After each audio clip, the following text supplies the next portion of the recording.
This is Orson Welles, speaking from London.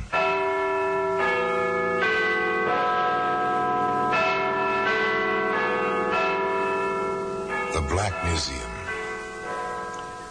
Here in the grim stone structure on the Thames, which houses Scotland Yard, is a warehouse of homicide. A warehouse where everyday objects, a salt shaker, a pair of scissors, an umbrella, all are touched by murder.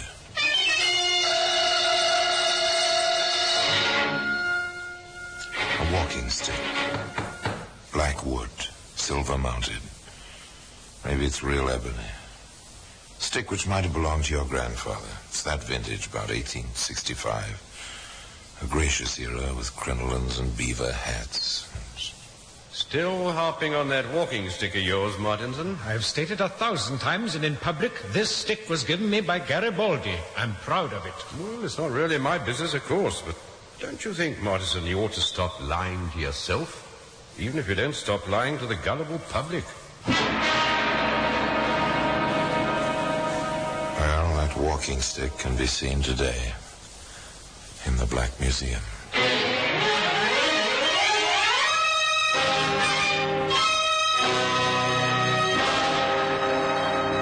From the annals of the Criminal Investigation Department of the London Police, we bring you the dramatic stories of the crimes recorded by the objects in Scotland Yard's Gallery of Death, the Black Museum.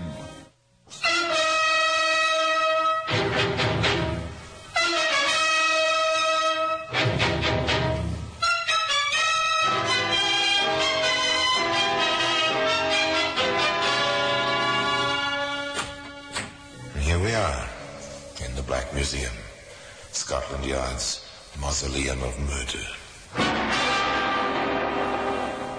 Yes, here lies death. I make no virtue of killing, but I'm fascinated by the facts. Facts I've learned in this room, among these silent witnesses to the act of murder. Now this is a plaster cast of a heel print. Found, it says on the small label, in a flower bed outside a ground floor window.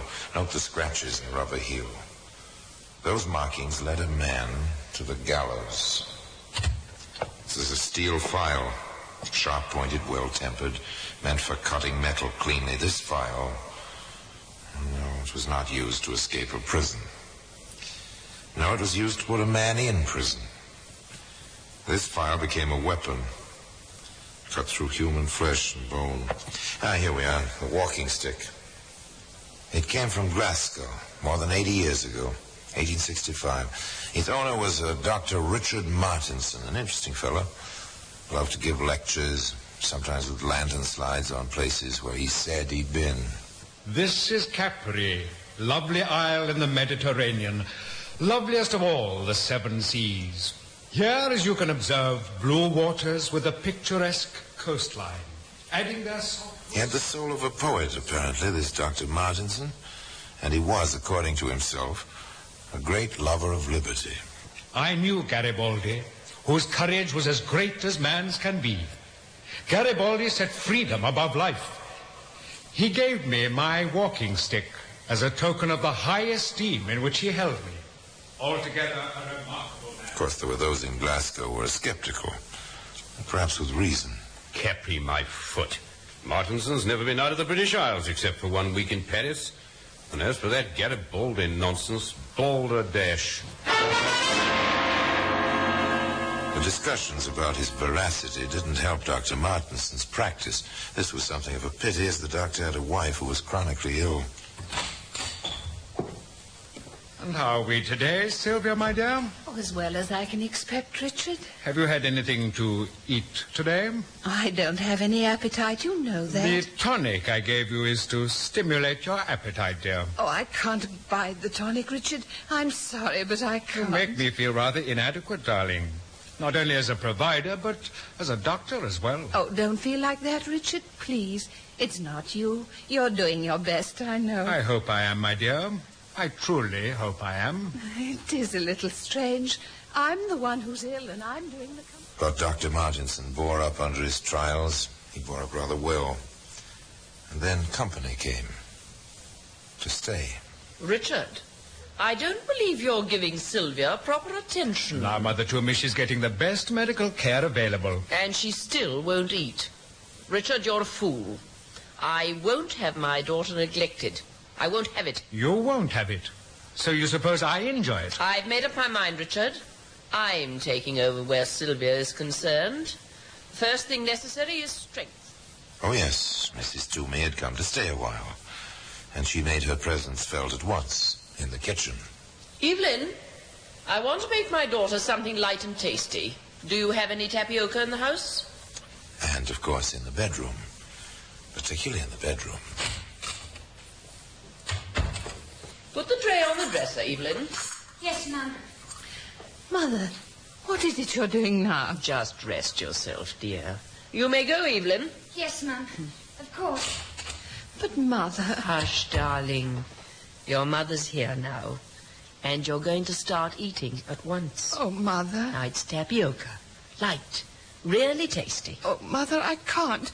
I won't. Look, I'll put some sugar on it, right from the bowl.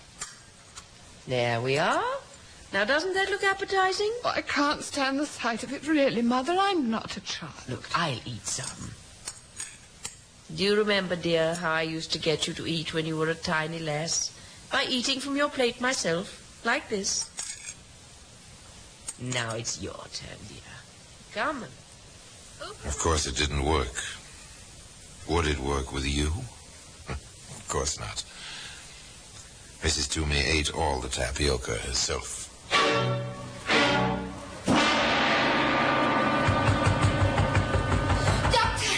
Oh, Doctor! Please open the door, Doctor! Doctor! Evelyn, what in the name of... Oh, Doctor, she's taken so sick. Who has taken sick, girl? My wife? Oh, no, sir. It's the old... it's Mrs. Toomey. She's taken dreadful sick, moaning and groaning and all. She woke me up, she did, with the noise of it. Richard, please. Is Mother sick? It seems so, dear. Oh, please do something, Doctor, please. All right. I'll go to her. Meanwhile, you get your coat on and run for Dr. Barclay on the High Street. Hurry now. I hesitate to treat my wife's mother. That's quite ethical, you know. If you're a doctor, you don't treat members of your family yourself. Dr. Barclay, despite his reservations concerning his colleague, honored his own Hippocratic oath. He returned at once with Evelyn. Oh, take my coat, girl. Where's the patient? Yes, sir. In there. Good of you to come over so quickly, Barclay, in spite of everything. Our job, Martinson, is to heal the sick. Now, let me see the patient. First, Barclay, I think you should see this. Oh, where did you find it? Near her bed. She reeks from the stuff. Oh, then this is nothing more than an ordinary drunken... I would diagnose it as something more. She's been taking some of this, apparently. I know that sedative. Opium base. What's your diagnosis, Martinson? Apoplexy.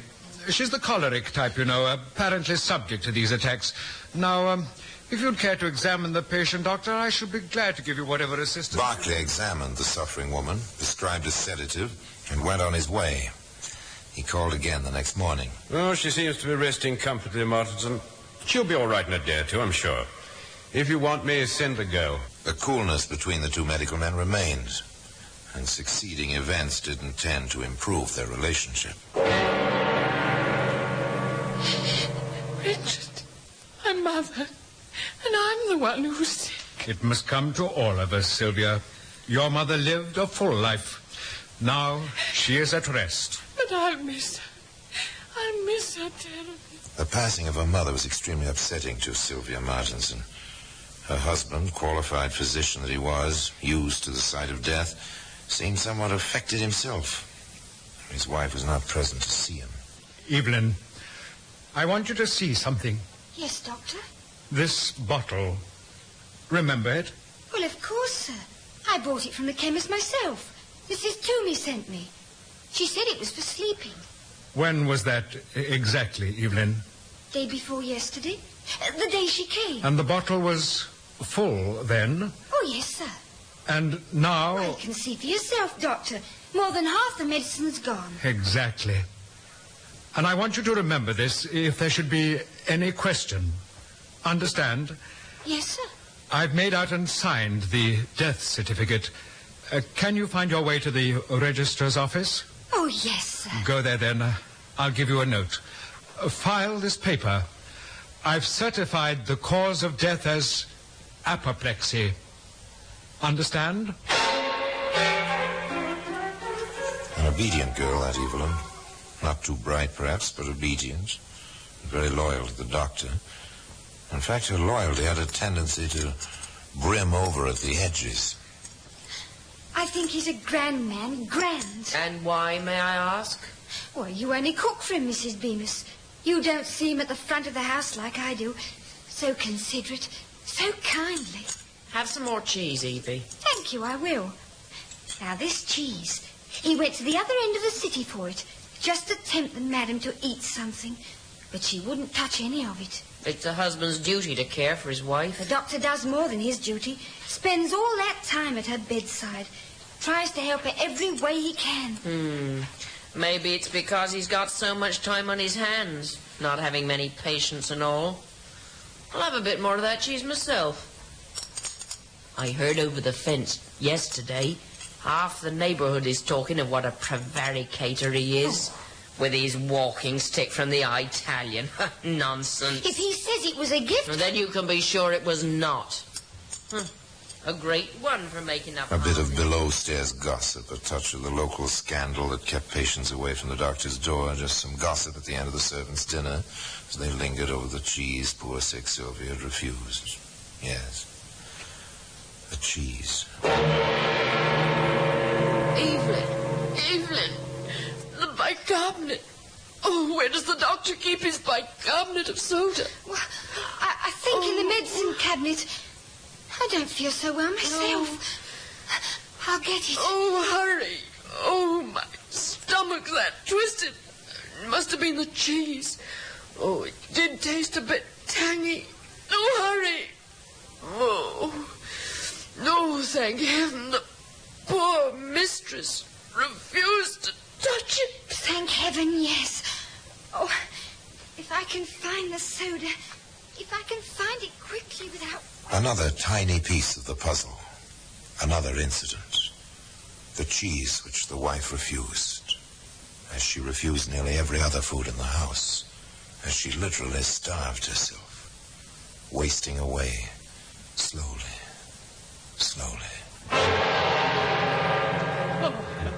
I'm glad you called me when you did, Martinson. Your wife's in bad shape. Looks as if she hadn't eaten or slept in days. Poor Sylvia. She's had gastric fever for months, you know. No, I didn't know. High time you called me. Here, send your girl for this sedative. We'll get her some sleep. Then we'll try to take care of her properly. You can't dodge truth with this, Doctor, as you do with your walking stick. Oh, Mother, I see you. You're here. Doctor, what's happening?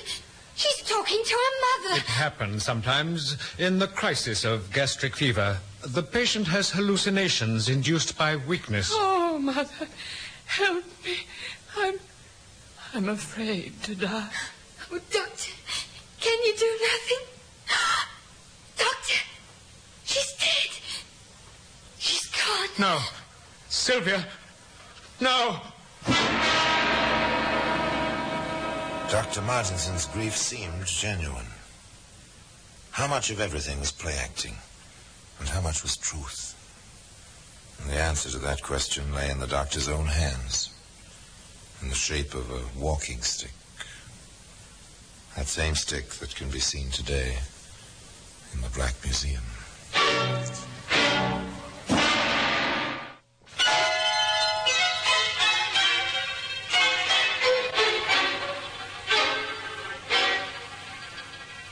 They took Sylvia Martinson to Edinburgh, to her own family, to place her with her mother. Her heartbroken husband took the long, slow journey, and it was long and slow in 1865. At the church. No. It isn't so. I cannot accept it. I cannot. Wait. Before you take my beloved away, let me kiss her sweet lips once more. A trifle overdone, don't you think? Well, perhaps it was sincere. However, the emotion was not considered unseemly. However, other things were considered so, and people at times made it their business to call the attention of strangers to such happenings. Here's a peculiar business, Stuart. Just another letter, Sergeant. A crank, I'd say. I'd like to think so, but this fella seems to know what he's talking about. Are you certain it's a man, Sergeant? Well, do you notice the signature? Amicus Judici, friend of justice, masculine, a man. Uses a foreign language. Latin, that's what it is, Latin. I thought only doctors knew Latin, and chemists, to read the prescriptions the doctors write. You haven't read the letter yet. Read it, Stuart. Read it carefully. Gentlemen of the police, it appears to me that a man who falsifies the way he obtained a walking stick and creates fantasies of travels he never experienced may well be a subject for suspicion in other matters. Odd? Why? Go on. Keep reading. The man whose fabrications have entertained some and bored a great many more is the same man whose mother-in-law died some few weeks ago under rather strange circumstances at his house in Socky Hall Street. Yesterday, this man's wife also died under strange circumstances. This man is Dr. Richard Martinson, and it is the writer's belief that a thorough investigation can be only of benefit. Either it will restore public confidence in a man of medicine, or it will uncover a murderer. Amicus Judici. Well.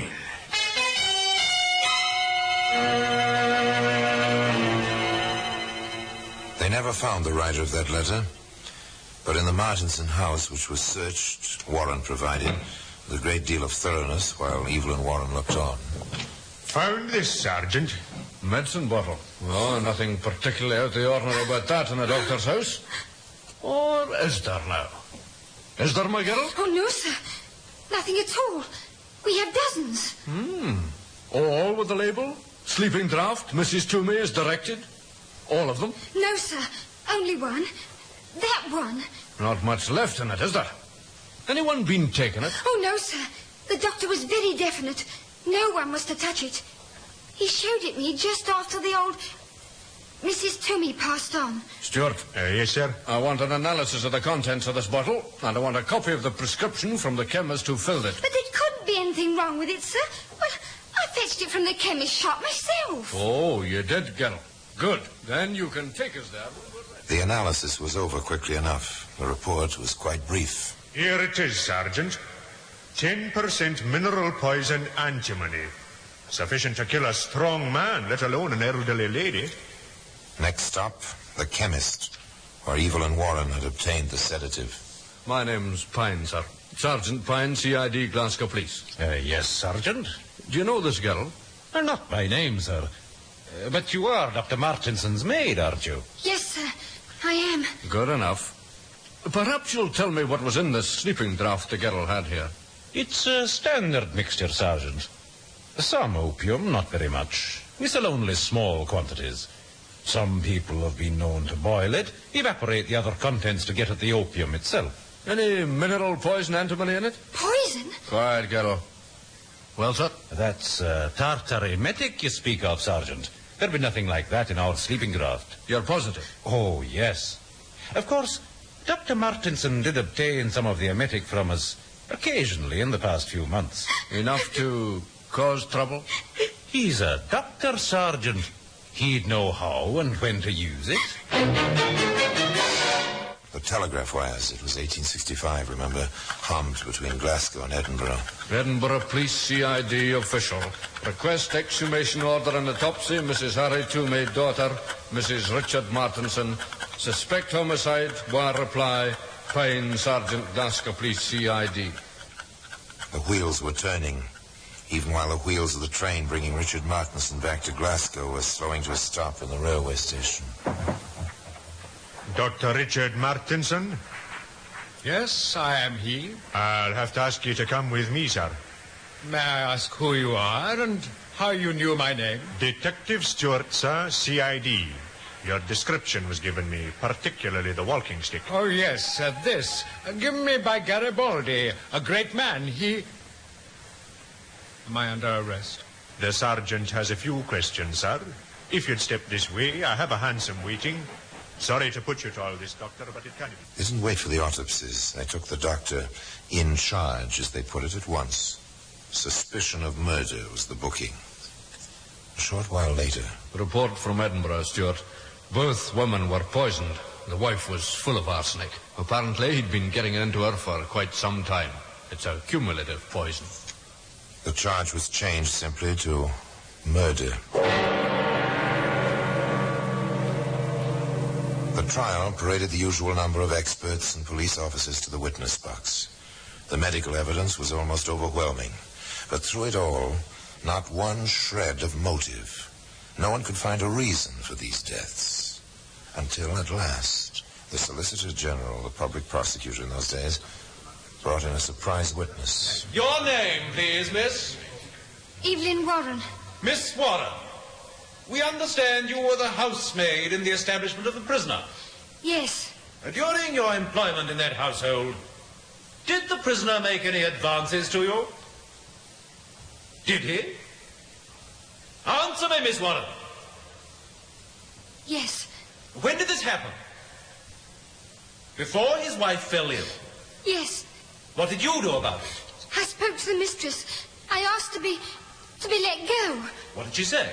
That I was to stay and she would speak to the doctor. Did she? I don't know. Did the advances continue? Yes. Did he ever ask you to marry him? Did he ever promise to marry you after his wife died? Answer me, did he? Yes, sir, but only once, sir. Only once. Was this the motive? Counsel for the defense refused to accept it, naturally. Strangely enough, the defendant never took the witness stand in his own cause. Not once during the trial did he utter a word. It was almost as if he welcomed punishment, as if he were already walking out to meet it. The judge spent a part of his charge to the jury on the question of motive. The question of motive is not your concern in this case. Why this murder was committed is of no moment. How it was done, by whom? If murder was committed, and if it was, did Dr. Martinson commit it? You have heard the evidence. Now you will consider your verdict. And during every moment of your deliberations, remember, the decision you make can never be undone.